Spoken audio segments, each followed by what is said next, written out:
Since we're little, we're told that America is the best of the best of the best, that the entire universe has to worship the United States, that we're number one.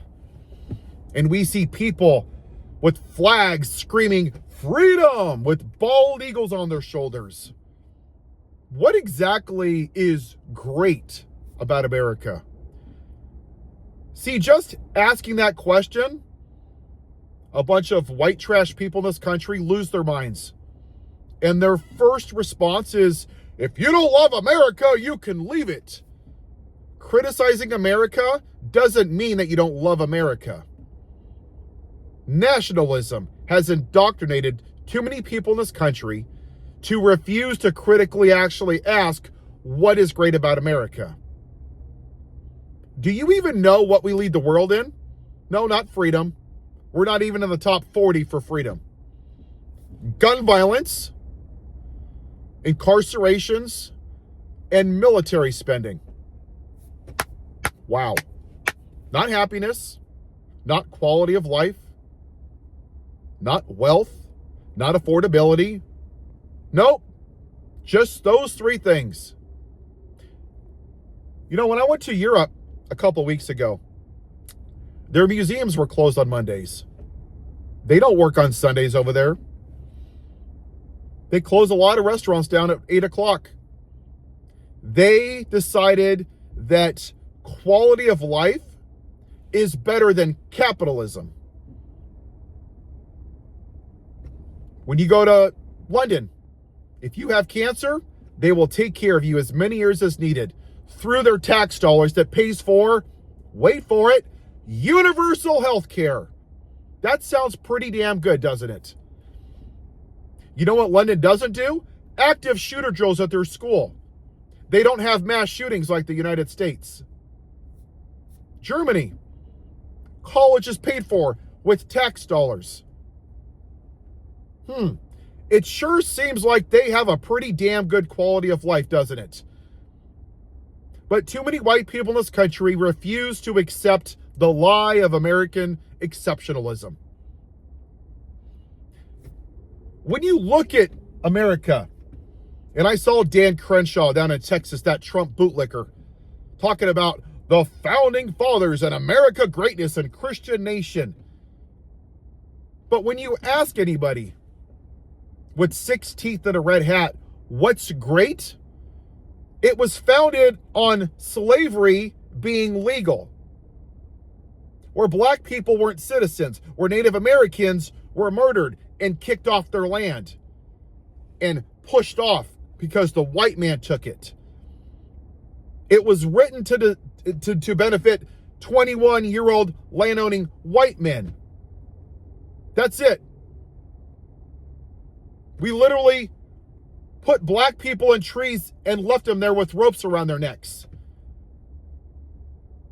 We burnt down Black Wall Street. Black people couldn't sit in a church. And white people run around with their flags saying, we're the best! We're the best! Look at these Christian nations. We're the best. We were founded on democracy and freedom. No, we weren't. We were founded on white supremacy and cruelty. And you don't want to see that. Because since we're little, what we do with little children and babies is we put them in American flag diapers and we swaddle them in American flag blankets. And then we sit down at the breakfast table and eat our freedom Wheaties. And we watch sports and the flags everywhere and the flags over here and they're hanging from houses. And you go to work and you say, Timmy, don't forget to feed your freedom bald eagle, because only real patriots have bald eagles. And you go to your truck with the Constitution. Make sure you polish the Constitution. Don't you dare be respectful to this great nation. Make sure you put your 48,000 flags on your truck, Timmy. Roll down your windows, little Timmy. Make sure you play God Bless America, because you don't want your neighbors to think you're not patriotic. Oh, Timmy, don't forget, leave your guns in the back unlocked, because that's real freedom, Timmy. And then you go to school and you stand up and you worship the flag and you pray to it and you treat it like it's a deity. And what's really sad is So many people will listen to what I'm saying that look like me with their 6 teeth that voted for the rapist in the White House and say, oh my God, this is a radical left libtard. First of all, I'm an independent because I think both parties suck. And second of all, the fact that you're more upset about me criticizing America and a flag than children being murdered in schools is exactly what's wrong with this country. 14 million kids go to school hungry every day. Every day. 40,000 people die from gun violence. 2/3, 67% of this country live paycheck to paycheck. 800,000 Americans are homeless. And you're not upset about that. You're not upset about January 6th or officers that died. You're not upset about a rapist in the White House. You're not upset that the president defends pedophiles. Oh, no. No. Not upset about that. But a white man criticizing the lie of American exceptionalism, that's a bridge too far. I saw this white man in a school, in a classroom, and somehow, some way, there was a wooden American flag and it was upside down. And this man went absolutely nuclear. And you look at all the comments from white people, oh, that's a real patriot. But not one of the people in those comments, and that man won't even have a fraction of the anger if any of those children were mowed down at Uvalde or Sandy Hook or Parkland, but you'll defend nationalism to your dying breath. You'll yell and cuss and spit will be spewing out of your mouth. Your veins will be bulging. How dare you disrespect the flag?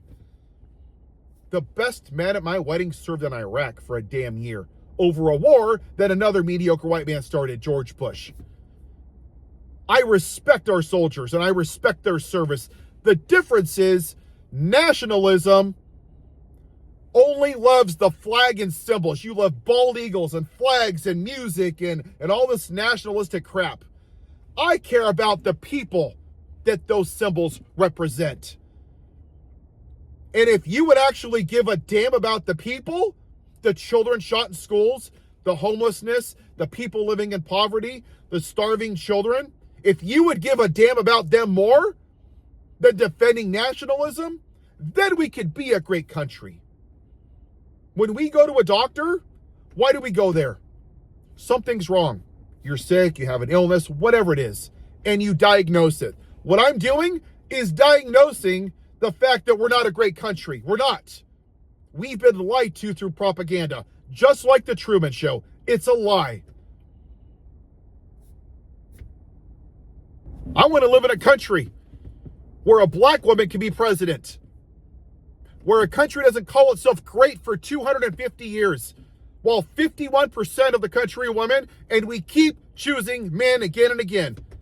I want to live in a country where 77 million people respect women and don't vote for a fucking rapist and a man that looks at teenagers naked and commits felonies and causes an insurrection because you can't vote for the black woman.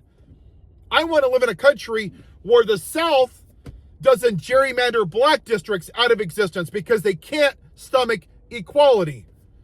I want to live in a country where my kids aren't afraid to go to school and being shot because you all call yourselves pro-life, but you won't do a damn thing about gun violence, but you'll lose your minds over a man who criticizes America. That's the country that I want to live in. That's why I do this. But too many of you are unwilling to do that. That's why America's not great. Because you're stuck in nationalism. And every 4th of July, I got people in my life that goes, America's the best of the best of the best. Yeehaw! Look at my flags. I'm a patriot. You're a nationalist. You don't love America, you love nationalism. Because nationalism is not patriotism. Just like my thumbnail. I care about the people on the street. Nationalists care about the symbols of America. I want to live in a country where we care more about the people than the symbols that represent the people.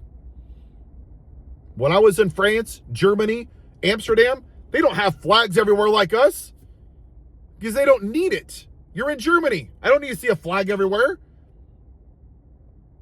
That's nationalism. America can be great. But we have to admit that it's not before we can move forward. Have yourself a white day.